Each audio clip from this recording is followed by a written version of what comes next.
ایک نارمل انسان کو سامنے رکھیے، ایک نارمل انسان.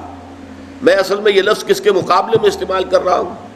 ایک شخص وہ ہے جس کی فطرت مسخ ہو گئی ہے، گناہوں میں، گندگیوں میں اتنا آلودہ ہے، غرق ہے کہ وہ اندر اس کی فطرت کا نور بالکل ختم ہو گیا. یا ایک شخص وہ ہے جو تعصب کی وجہ سے کوئی بات سننے کو تیار نہیں. ایک شخص وہ تکبر کی وجہ سے کوئی بات سننے کو تیار نہیں. تو یہ میں ان کو ایب نارمل کہہ رہا ہوں.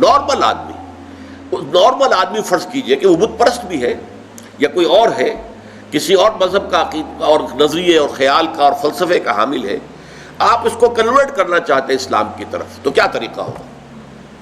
پہلے آپ کو اس کے ذہن کا جائزہ لینا ہوگا. اس کے ذہن میں خیالات کیا ہیں، اس کے نظریات کیا ہیں، اس کے عقائد کیا ہیں. سب سے پہلے آپ کو ان کی تصحیح کرنی ہوگی. غلط عقائد، غلط نظریات سے دماغ کو پاک کر کے صحیح جو خیال ہے اور صحیح جو نظریہ ہے اور صحیح جو حقیقت ہے، توحید، معاد اور رسالت کے اصولوں پر اس کے فکر کو تعمیر کرنا ہوگا.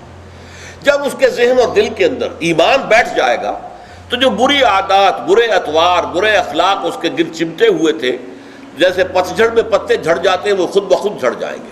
یہ تزکیہ ہو جائے گا، یزکیہم. اب جب یہاں تک وہ پہنچ گیا ہے تو اب وقت آیا تعلیم کتاب میں عرض کر چکا ہوں کہ اس سے مراد ہے احکام، ڈوز اینڈ ڈونٹس. اب انہیں بتایا جائے گا بھائی اللہ نے نماز فرض کی ہے، نماز پڑھنی ہوگی. اب اللہ نے روزے جو ہے فرض کیے ہیں، رمضان مبارک کے آپ کو رکھنے ہوں گے. اگر آج چھوٹتے ہی اسے نماز کہیں گے، جیسا کہ ہمارے بہت سے لوگ کرتے ہیں اپنے بچوں سے، بھائی نماز پڑھا کرو. اب وہ یہ دیکھتے ہی نہیں کہ آپ نے جس تعلیم گاہ میں اسے بھیجا ہوا ہے وہاں تو اس کے دماغ میں کچھ اور ہی خناس پیدا ہو چکا ہے. اس کے ذہن میں ڈارونزم بیٹھا ہوا ہے. وہ سمجھتا ہی نہیں کہ انسان کیسے پیدا کیا گیا، تو ایک حیوان ہے، بس ذرا سا ارتقاء یافتہ حیوان ہے اور بس ختم. یہ کیا خلیفۃ اللہ اور یہ کیا مسجود ملائک، کس بلا کا نام ہے؟ اس کے دماغ میں وہ بات فٹ بیٹھتی نہیں.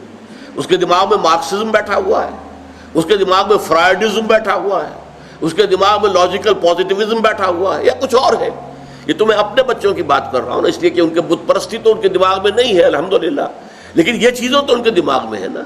تو پہلے آپ ان کے دماغ کی تطہیر کیجئے، ان کے فکر کی تصحیح کیجئے، ان کے خیالات صحیح بنیاد پر استوار ہوں، تب کہیں کہ نماز پڑھو. ورنہ محض یہ نماز پڑھا کرو تو انہوں نے نماز نہیں پڑھی، ڈانٹ دیا آپ نے، اس سے کچھ حاصل نہیں. تو جو نارمل طریقہ ہے، پہلے فکر کی تطہیر ہو، اس سے اخلاق کی تطہیر خود بخود ہو جائے گی. برے اعمال کو برے نظریات سے غذا ملتی ہے.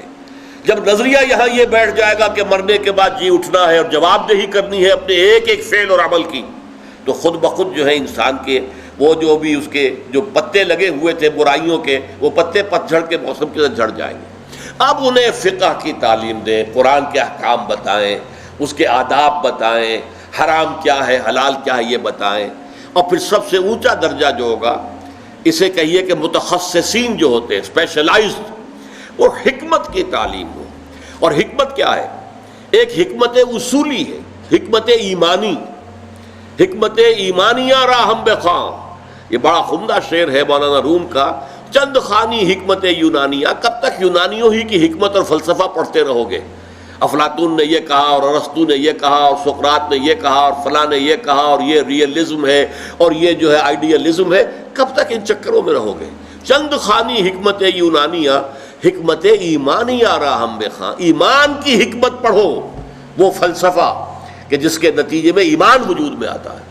تو وہ حکمت ایمان ہے. اور ایک حکمت احکام ہے. حکمت احکام کیا ہے؟ یہ چیز کیوں فرض کی گئی، اس کی آپ کو وجہ معلوم ہو جائے. یہ چیز کیوں حرام کی گئی، اس میں ہمارے لیے کیا فائدہ ہے. یہ در حقیقت ہماری بہبود کے لیے، ہماری بھلائی کے لیے، ہماری خیرخواہی کے لیے کام دیے گئے. جب یہ چیزیں معلوم ہوتی تو اب شریعت بھاری نظر نہیں آئے گی، بلکہ وہ شریعت تو آپ کے اپنے دل کی آواز ہوگی کہ ہاں ایسا ہی ہونا چاہیے، فی الواقع یوں ہی ہونا چاہیے تھا. دیکھنا تقریر کی لذت کہ جو اس نے کہا میں نے یہ جانا کہ گویا یہی میرے دل میں ہے. یہ ہے natural process of converting a person to Islam and Iman. اس طریقے سے حضور صلی اللہ علیہ وسلم نے لوگوں کو تیار کیا.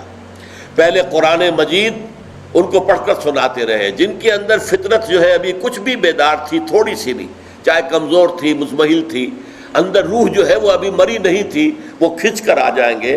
جیسے کہ میگنیٹ جو ہے وہ لوہے کی چیز کو کھینچ لیتا ہے، وہ کھنچ کر آ جائیں گے. اب ان کو قرآن مجید کے ذریعے سے ایمان کی تعلیم اور قرآن مجید کے ذریعے سے ان کا تزکیہ اور قرآن مجید کے احکام کی تعلیم اور قرآن مجید کی حکمت کی تعلیم، یہ چاروں چیزیں قرآن سے متعلق ہیں. اس لیے کہ حضور کا اعلی انقلاب قرآن ہے. اتر کر حرا سے سوئے قوم آیا اور ایک نسخہ کیمیا ساتھ لایا.